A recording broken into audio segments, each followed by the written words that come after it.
আজকের পর্বে আমরা জানব দুনিয়া টাকার গোলাম নাটকের পরবর্তী পর্বে কি হতে পারে।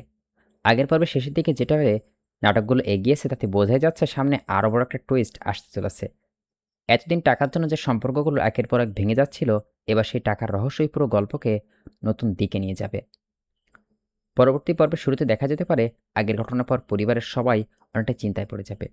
কে সত্যি কথা বলছে আর কে নিজের স্বার্থের জন্য মিথ্যা বলছে, এটা নিয়ে সবার মধ্যেই সন্দেহ তৈরি হবে। বিশেষ করে শাওন বুঝতে পারবে এতদিন সে যেভাবে পুরো ঘটনাটাকে দেখছে আসল বিষয়টা তার থেকে অনেক বড়। সে জানতে পারবে টাকার যে ঘটনা নিয়ে এতদিন পরিবারের এত ঝামেলা হয়েছে তার পেছনে একজন নয়, একাধিক মানুষ জড়িত থাকতে পারে। আর এখানেই আসবে গল্পের সবচেয়ে বড় পরিবর্তন। শাওন এবার আর কারো কথায় বিশ্বাস করবে না, সে নিজেই পুরো বিষয়টা খুঁজে বের করার সিদ্ধান্ত নেবে। এরপর সে এমন একটা তদন্ত জানতে পারবে যেটা শুনে সে একেবারে অবাক হয়ে যাবে। কারণ এতদিন যাকে সে নিজের পরিবারের সবচেয়ে কাছের এবং বিশ্বস্ত মানুষ মনে করছিল, সেই মানুষটির বিরুদ্ধেই সন্দেহের কিছুটা প্রমাণ পাওয়া যাবে। তবে এখানে বড় একটা প্রশ্ন থাকবে, যে মানুষটি কি সত্যি টাকার জন্য সবাইকে ঠকিয়েছে, নাকি ইচ্ছে করছে ফাঁসানো হচ্ছে। পরবর্তী পর্বের এই বিষয়টি গল্পের মূল রহস্য হয়ে দাঁড়াবে। অন্যদিকে পরিবারের মধ্যে টাকা ভাগাভাগি এবং পুরনো হিসাব নিয়ে আবারও ঝামেলা শুরু হতে পারে।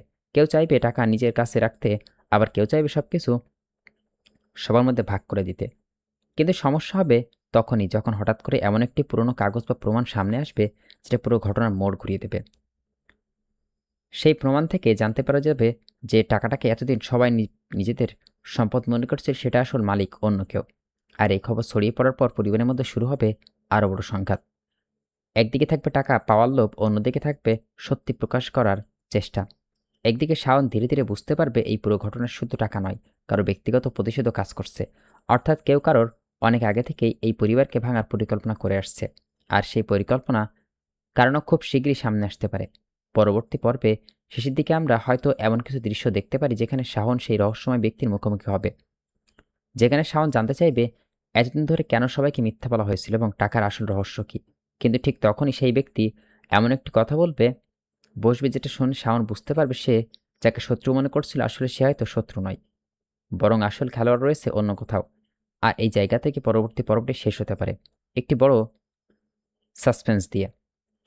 শেষের দৃশ্যে দেখা হতে পারে শাওনের হাতে এমন একটি ছবি বা কাগজ এসছে যেখানে এমন একজন মানুষের নাম রয়েছে যাকে সে কখনো সন্দেহই করেনি। সেই নামটি দেখার পর শাওন একেবারে হতবাক হয়ে যাবে। আর দর্শকের মনে হবে অনেকটা একটাই প্রশ্ন থাকবে, আসলে কি টাকা সব সম্পর্ক নষ্ট করে দেয়, নাকি টাকার লোভে আড়ালে লুকিয়ে আছে আরও বড় কোনো রহস্য। আমার ধারণা পরবর্তী পর্বে এই রহস্যে কিছুটা প্রকাশ পেলেও পুরো সত্যটা হয়তো এখনই সামনে আসবে না, বরং নির্মাতারা আরও একটি বড় টুইস্ট রেখে দিতে পারে, যাতে পরের পর্বে দেখার জন্য দর্শকের আগ্রহ আরও বেড়ে যায়। তাই পরবর্তী পর্বের সবচেয়ে গুরুত্বপূর্ণ বিষয় হবে টাকার আসল মালিককে, পরিবারকে কে ঠকাচ্ছে এবং শেষ পর্যন্ত সত্যিটা কার সামনে প্রকাশ পাবে। আপনার কি মনে হয়, শাওন কি শেষ পর্যন্ত আসল সত্যিটা বের করতে পারবে, নাকি টাকার জন্য আবারও ভেঙে যাবে আপনজনের সম্পর্ক? আপনার মতামত অবশ্যই কমেন্ট করে জানাবেন। আর এমনভাবে দুনিয়া টাকার গোলাম পরবর্তী পর্বের কাহিনী জানতে চাইলে ভিডিওটি লাইক দিয়ে চ্যানেলটি সাবস্ক্রাইব করে পাশে থাকুন।